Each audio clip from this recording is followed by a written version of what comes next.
లక్షలంట 13 లక్షలంట ఎక్కడైనా ఉందా మంత్రి గారు మీరు ఇంకా సిగ్గుపడి మా ముఖ్యమంత్రి తప్పు చేశారని మీరు సిగ్గుపడకుండా మీరు ఇంక ఎదురుదాడి చేయడం ఇది భావ్యం కాదు. మీకు ఒకటే కోరుతున్నాను అధ్యక్ష, ఇవన్నింటితో చెప్తాం. అవసరం ఉంటే ఒక అరగంట సేపు చర్చించండి, చర్చ పెట్టండి, ఇంకా వాస్తవాలని మేము చెప్తాం. ఇది చాలా దారుణం అని చెప్పి కూడా ఈ సందర్భంగా తెలియజేసి మీరు ఎంత తక్కువగా ఈ విషయంలో ఉంటే అంత మంచిది. ఎప్పటికైనా సరే మీరు తెలుసుకోమని చెప్పి కోరుతున్నాను.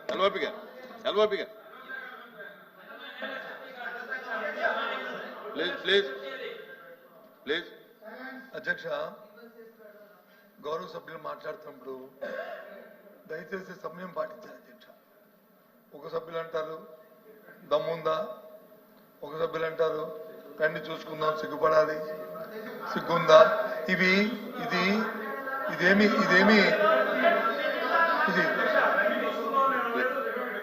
చూసుకోండి. చూడండి చెప్తున్నారు కదా, ఒకవేళ రండి చూపిస్తా అన్నాం, మీరు రండి చూపిస్తా అన్నాం, అంతేగాని వాళ్ళు రండి చూసుకున్నాం. మాకు అంత తెగువ లేదు, అంత ధైర్యం లేదు. ఇదేం తాలింకైనా వస్తాదులం కాదు, మేము రండి చూసుకున్నట్టు.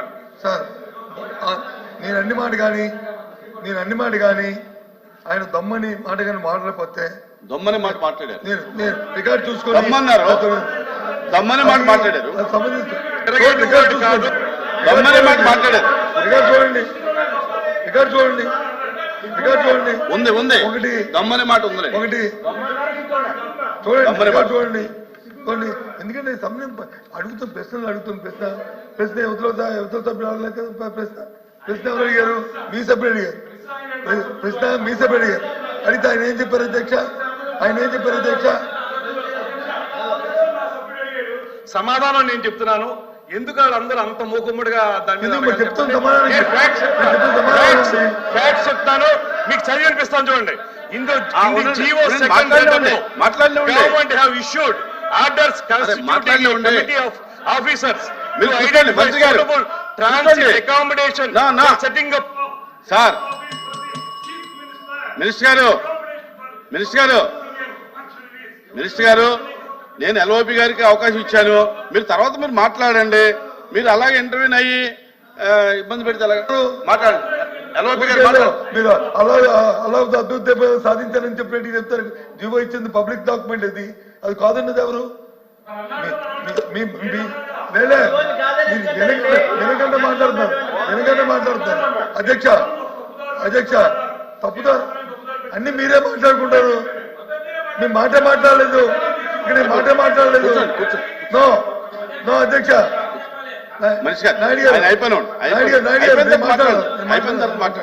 నేను మాట్లాడిన తర్వాత అది ఎందుకండి అన్ని మీరే మాట్లాడుకుని. అధ్యక్ష దయచేసి మొదటగా అలాంటి పదాలు వాడి అనవసరం బేజాలు పోవడం అనేది సమంజసం కాదనేది మీ ద్వారా నేను కోరుతాను అధ్యక్ష. ఒకటి. రెండోది ప్రశ్న ఏంటి అధ్యక్ష, అనుమతులు ఉన్నాయా లేదండి? అనుమతులు ఉన్నాయని మంత్రి గారి కమిటీకి చెప్పి మళ్ళీ ఆయన మాటల్లో అంటారు ప్రజల తాలూకు ఆమోదం లేకుండా ఎవరైనా బిల్డింగ్ ప్రభుత్వ బడికి భవనాలు కట్టినా, ప్రైవేట్ భవనాలు కట్టినా ప్రజల ఆమోదం ఉంటుందా? ప్రజలతో పక్కింటో ఆ ప్రజలు అడుగుతారు అధ్యక్ష. మున్సిపల్ అడ్మినిస్ట్రేషన్ గవర్నమెంట్ దానికి కావాల్సిన పరిపాలన శాఖ దానికి కావాల్సిన పర్మిషన్ ఇస్తాయి, అది కడతారు అధ్యక్ష. దాంతోపాటు అది ప్రభుత్వ భవనం. ఇప్పుడు జీవో చూపెట్టారు, ఆ జీవోని ఎవరు కాదన్నారు? మేమేమి డిఫర్ అవ్వట్లేదే. ఎవరు డిఫర్ అవ్వట్లేదు. నేను రికార్డు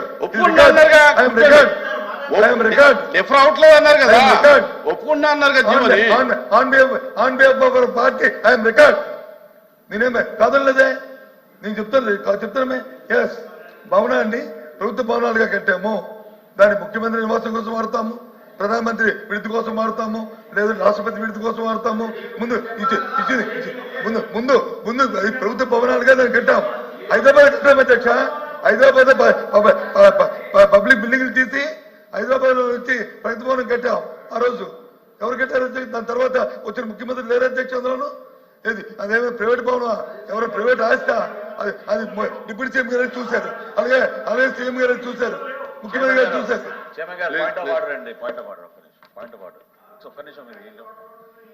సార్ క్వశ్చన్ అవర్ లో మీరే మొన్న సభ జరుగుతున్నప్పుడు నిబంధన ఏర్పాటు చేశారు. మీరు సభ్యుడు రెస్క్యూకి రావాలి కదా సార్. మీరు ఏమండి? చైర్మన్ గారు, మీరు సభ్యుడు యొక్క రెస్క్యూకి రావాలి కదా. అవును, ప్రశ్న అడిగింది రామారావు గారు. అవును.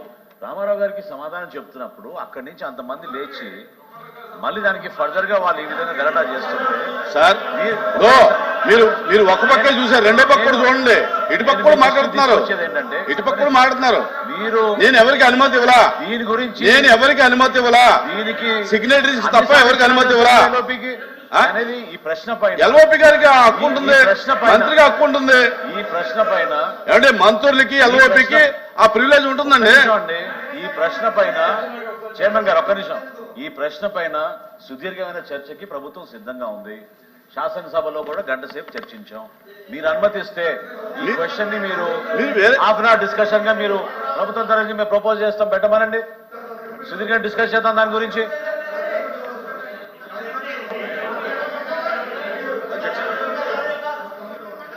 మాట్లాడతానని ఇచ్చారు.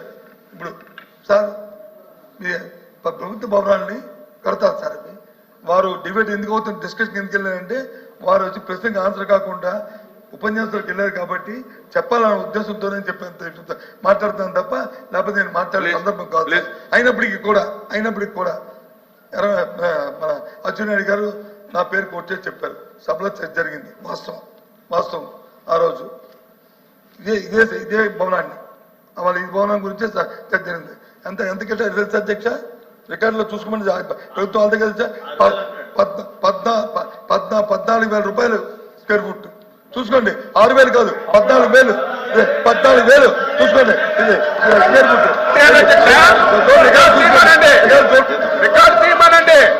కూర్చోండి.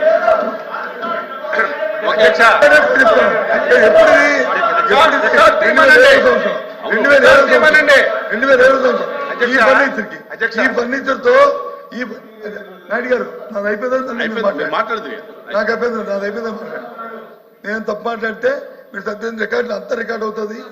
ఏది మనం కూడా సీనియర్ సభ్యులం కాబట్టి తప్పు మాట్లాడి రికార్డులో తొలగిస్తే లేదు ఇంకోటి మాట్లాడితే మనం తలదించుకోవాల్సి వస్తుంది. అందుకు తప్పు మాట్లాడింది కాబట్టి దయచేసి మీరు మాట్లాడింది చెప్పారు, మీకున్న అవగాహనతోనో లేకపోతే జ్ఞాపకంతోనో మీరు చెప్పారు. నేను మాట్లాడిన వాళ్ళ సభలో 14,000 రూపాయలు చెప్పాను, ఇంక్లూడింగ్ ఫర్నిచర్తో కలిపి. ఇవాళ మీరు చెప్తుంది ఇంక్లూడింగ్ ఫర్నిచర్తో కలిపి 25,000 చెప్తున్నారు. కాదండి అది కూడా చెప్పండి, తప్పు కాదని చెప్తే ఇప్పుడు ఫర్నిచర్ కాదు, ఓన్లీ కన్స్ట్రక్షన్ 25,000 అయిందంటే ఓకే, అది మీ తాలూకు స్టేట్మెంట్, ఇది నా తాలూకు స్టేట్మెంట్. Including furniture 14,000.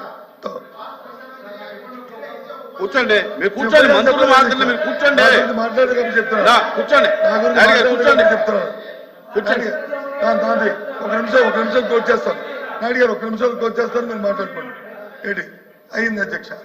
ఇప్పుడు ప్రభుత్వాలు భవనాలు కడతాయి. ఇది ఎప్పుడు 2007వ సంవత్సరం కట్టాం. దీన్ని కట్టినప్పుడు ఇప్పుడు ఎప్పుడు ఇది 24వ సంవత్సరం. అంటే ఎన్ని సంవత్సరాలు అయిందో చూసుకోండి. దాంతో 2017 సారీ కరెక్ట్ చేశారు. Thank you. కరెక్ట్ చేశారు మా మంత్రి గారు, కరెక్ట్ చేశారు. Thank you. 2017 7 సంవత్సరాలు అయింది కట్టారు అధ్యక్ష. కానీ వారు అంటుంది ఇది అదేం ప్రైవేట్ భవనం కాదు అధ్యక్ష, అది జగన్మోహన్ రెడ్డి గారితో లేదా బొత్స సత్యనారాయణ గారితో అచ్చెన్నాయుడు గారితో భవనం కాదు అధ్యక్ష, అది ప్రభుత్వ భవనం. మీరే చూశారు, సాక్షాత్తు సీఎం గారు డిప్యూటీ సీఎం గారు చూసి ఎంత అద్భుతమైన భవనం కట్టారు. దీని సందర్శన పెడదాము, దీని తాజ్మహల్ కంటే బాగుంది అని చెప్పారు కదా అధ్యక్ష. అందులో ఏమైనా అవకతవకలు జరిగితే, అందులో అవినీతి జరిగితే కనీసం ఎంక్వైరీ చేయండి అధ్యక్ష, చర్య తీసుకునే అధ్యక్ష. అయ్యే తోటకి ఇచ్చాము అధ్యక్ష, అద్దె ఇచ్చాము అధ్యక్ష. అంటే ఇచ్చాము అధ్యక్ష. దయచేసి ఇవన్నీ కాకుండా అది ప్రభుత్వ భవనం, దాని మీద ఏం చెప్పుకునేదే ప్రభుత్వ భవనం. దాని మీద మీ నిర్ణయం మీరు తీసుకోండి. ప్రభుత్వం మీది, దాంట్లో ఏం పెడతారో ఏం చేస్తారో చేయండి. అవినీతి ఏం జరుగుతా ఎంక్వైరీ చేయండి, చర్యలు తీసుకోండి. మంత్రి గారు, క్వశ్చన్ ఎందుకు వచ్చిందంటే ఇది బేసిక్ గా వాళ్ళు దేనికోసం అయితే చేస్తామనేటువంటిది ఉటంకించారో దానికి భిన్నంగా ఇందులో సిఆర్జెడ్ అనుమతి పొందినటువంటి 9.88 ఎకరాల కంటే ఎక్కువ భూమిని అక్రమంగా ధ్వంసం చేయటం జరిగిందనేది ఫైండింగ్స్ వచ్చినాయండి వాళ్ళు వేసిన సబ్ కమిటీలో. ఆ సబ్ కమిటీ తర్వాత మళ్ళీ గౌరప్పన్ గారు అనేటువంటి minister of environment and forest చెందినటువంటి వారిని కమిటీ వేసి మళ్ళీ దాని మీద ఎంక్వైరీ చేయించారు. ఇవన్నీ జరిగిన మీదట ఒరిజినల్ గా అయితే మనకి జీవీఎంసీ నుంచి కానీ లేదా సిఆర్జెడ్డి నుంచి కానీ అప్రూవల్ ఉన్నమాట వాస్తవం. కానీ దానికి డీవియేట్ అయిపోయి ఎక్కువ ఏరియాని ధ్వంసం చేశారనే దాని మీదే కోర్టుకు వెళితే కోర్టు కమిటీ వేసిన సబ్ కమిటీ గౌరప్పన్ గారిని వేశారు. వాళ్ళు దాన్ని ఎంక్వైరీ చేస్తున్నారు.